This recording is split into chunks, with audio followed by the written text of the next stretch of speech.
This is going to be episode 30 of the Sleeper Sports and Media Podcast. I'm going to cover everything from WWE, NFL, AEW, and some MLB while the baseball is still going on. First piece of news is going to be Roman Reigns versus Logan Paul has been made official for the main event of Saudi Arabia and the Crown Jewel event on November 5th. Seems to have been getting a lot of heat, some back and forth of people like it, people don't like it. I'm okay with it because why would you have someone else face him just whenever you know they're going to lose? This way, when Roman does win, it's not going to be that big of a deal because Logan Paul is not a full-time superstar. Vince McMahon is reportedly going to be inducted to the Hall of Fame at WrestleMania after his retirement, and this will be the final time we should see him on TV for the WWE. Bianca Belair wished that she could have had a stable with Raquel Rodriguez and Rhea Ripley. This would have been awesome if Rhea wouldn't have fallen to the Judgment Day and Bianca and Raquel weren't on opposite brands.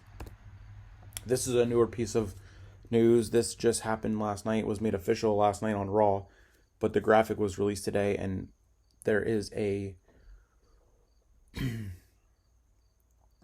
lantern in the upper left hand beside Riddle there. People are speculating that this is Bray Wyatt. There was a press conference held the other day for the main event announcement of Crown Jewel, and Roman Reigns had this to say about Logan Paul. You need to crawl before you walk before you run.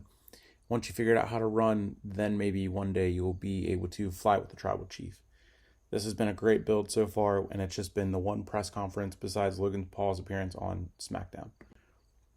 Bayley had a quote to say, "I'm so glad that she's actually back and back in the ring competing, and she will face Bianca Belair for the Raw Women's Championship at Extreme Rules. This is going to be awesome." Another big piece of news is that Survivor Series has been made into also War Games, and that is where this was sparked from. Oh no, it's not.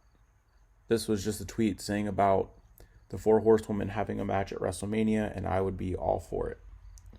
Once again, the main event of Crown Jewel will be Logan and Roman. I'm still split. I know Roman's going to win, but I'm excited for this match. Braun Strowman has expressed his gratitude to be back in the WWE. An interesting football fact, the Jags have beaten the Colts the last 3 times, have posted 3 shutouts against the Colts in 2022, this year, 2018, and 2017. The Colts just have been struggling against the Jags. Top 10 quarterbacks in the league right now: Josh Allen, Patrick Mahomes, Justin Herbert, Tom Brady, Aaron Rodgers, Lamar Jackson, Joe Burrow, Matthew Stafford, Kirk Cousins, and Russell Wilson. I don't have an issue with this list, and it seems to be pretty fair. Shotzi is reportedly about to get her tank back and is going to turn face. This was a preview for SmackDown. This was the qualifier match, number 1 contender match for the tag team championships, and the Brawling Brutes won this. I don't have an issue with that. I would have liked to see Hit Row versus the Usos, but maybe they're saving that for ultimately when the Usos go on and lose their titles. Like I said, Logan Paul was on SmackDown. His announcement was that he was hosting a press conference and would ultimately go and challenge Roman Reigns. Ricochet and Sami Zayn. Ricochet got the win. Bayley and Raquel Rodriguez. Bayley would get the win. There is a tease for Bobby Lashley and Brock Lesnar to be on the Crown Jewel card for the United States Championship, and that would be phenomenal. Not only would it be adding even more prestige to the United States Championship, but it would be getting Brock Lesnar back and using him and not having him be against Roman Reigns. And PW Insider has reported that the Ezekiel gimmick is done, that Elias will be returning whenever he comes back. And he's been gone for a month or so since he lost to Kevin Owens. And it's been over 1,000 days since The Rock's last WWE appearance. I'm so excited for whenever he does return. And they sparked the WrestleMania build to him and Roman Reigns. It's being reported that NBC Universal and Warner Brothers Discovery are going to partner up in 2024, meaning AEW and the WWE will be on this under the same network. This was just a funny meme that I laughed at whenever Logan and Roman were having their promos back and forth, and he kept bringing up Jake Paul. This was at first the speculation of after the episode of Impulsive, which I did not think they were going to start the build then and there, but they did. And now I'm very excited that that's what we're going to get. And it's funny because a couple months ago, a friend of mine at work asked me who I would pick in a Roman versus Logan, and I said I didn't know. I'd have to see whenever it would happen, and now it's finally happening. Bailey is once again so thrilled to be back.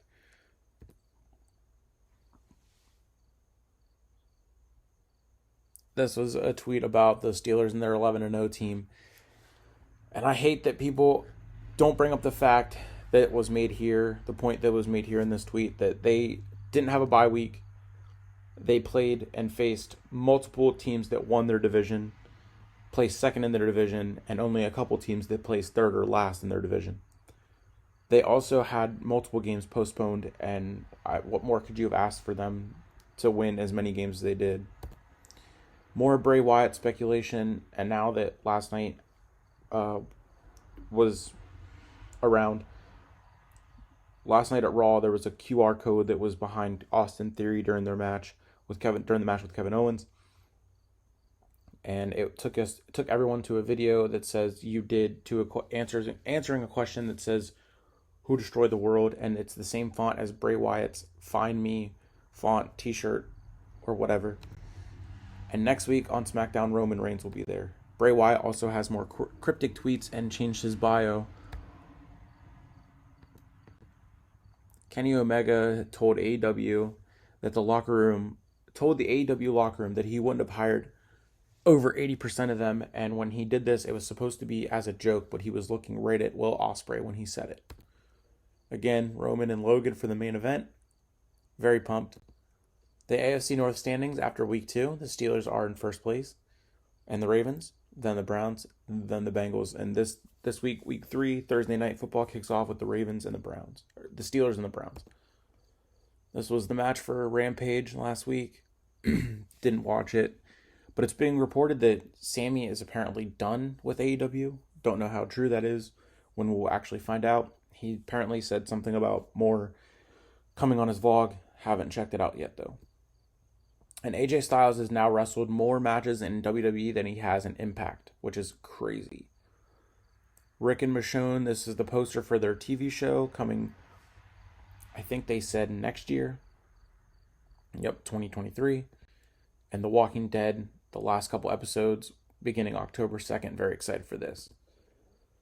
After KSI did not accept Woodley as his opponent, even though it was voted on Twitter, on his own poll that he made. Now apparently Tommy Fury versus Tyron Woodley are in negotiations. And Aaron Judge has a quote on the MVP battle in the home run record. I think Aaron Judge is definitely the MVP unanimously. Shohei Ohtani is great, but no one's having a better season than Judge. More quotes for baseball. This was funny. Someone said if Zach Campbell catches Pujols' 700th home run, then the umps should call it out of bounds, foul or whatever, and just redo it until someone else catches it, so we know Albert Pujols will get the ball back. Last weekend, the Yankees swept the Red Sox, which is awesome. Everyone loves to see that. And the Yankees this was a couple days ago. They've now won 3 or 4 more games since then. And Julio Rodriguez became the first player in MLB history with 25 home runs and 25 stolen bases in his debut season. I found this interesting. Texas ran up a nearly $280,000 tab for a recruiting visit that was headlined by Arch Manning and 8 others. And the Steelers and Hines have reached an agreement that will keep the Hines red zone, so whenever the Steelers are in the red zone, the scoreboard will light up red. We reached now 3 years since the trade for Minka and the Dolphins was since Minka was traded to the Steelers, and we cannot thank them anymore. Once again, the Steelers won a thriller in overtime week 1.